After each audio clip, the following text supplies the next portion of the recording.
Try to imagine a new color. It's impossible. You might invent a name like bleen or grue, but the color you picture is just a shade of green or blue you've already seen. Now, try to imagine a new smell. Not a combination like gasoline and lavender, but a fundamentally new aromatic sensation. It feels even more difficult, doesn't it? Your mind draws a blank. This isn't a failure of imagination. It's a clue about how your sense of smell actually works. It's less of a canvas for creation and more of a library for recognition. The experience of a smell isn't the molecule itself. It's a signal, a pattern of neurons firing in your olfactory bulb. Think of it like a complex lock. A molecule of vanillin floats into your nose and acts as a key, fitting into specific receptors and turning the lock. Your brain then says, "Ah, that pattern, that is vanilla." We have around 400 different types of these receptor locks, capable of detecting trillions of potential keys. But what happens when the brain turns a lock without any key at all? This phenomenon is called phantasmia, or an olfactory hallucination. People experience vivid smells, often unpleasant, like burning rubber or spoiled meat, that have no physical source. It's a glitch, a misfiring in the olfactory cortex. But it's a profound glitch. It proves that the sensation of a smell is a purely neurological event. Your brain doesn't need a molecule. It just needs to generate the correct firing pattern. The map, in this case, can create the territory. This opens a fascinating door to impossible smells. Not just smells we haven't discovered, but smells that cannot chemically exist. What would a perfect vacuum smell like? Or the scent of a single atom of iron? Or the aroma of the color blue?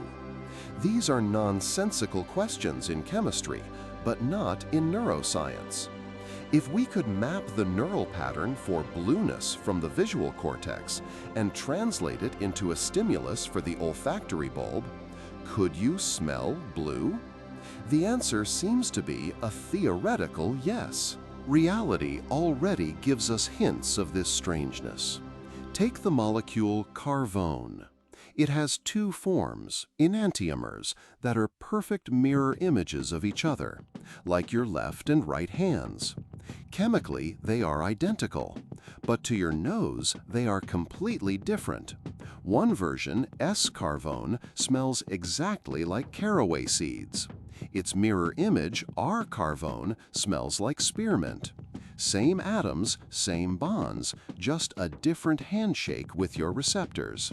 This proves that the architecture of smell is based on shape, a geometric reality.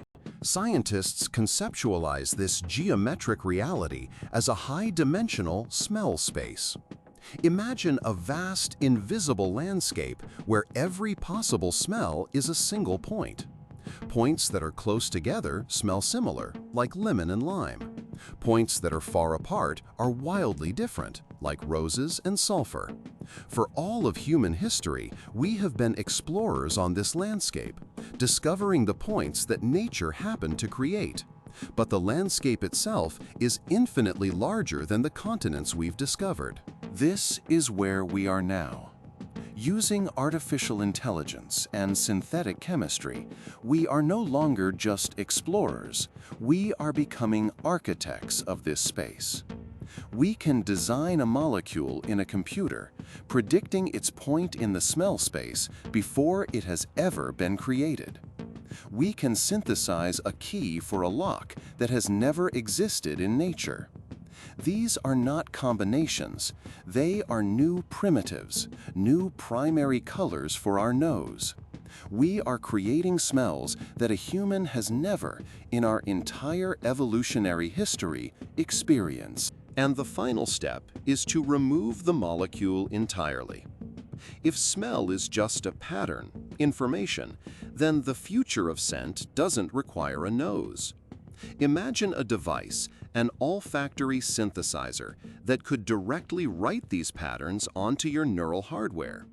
You could download the smell of a Martian sunset or the scent of a fond memory perfectly recreated, or even abstract concepts. What does justice smell like? Or curiosity? We could soon have the ability not just to find out, but to decide.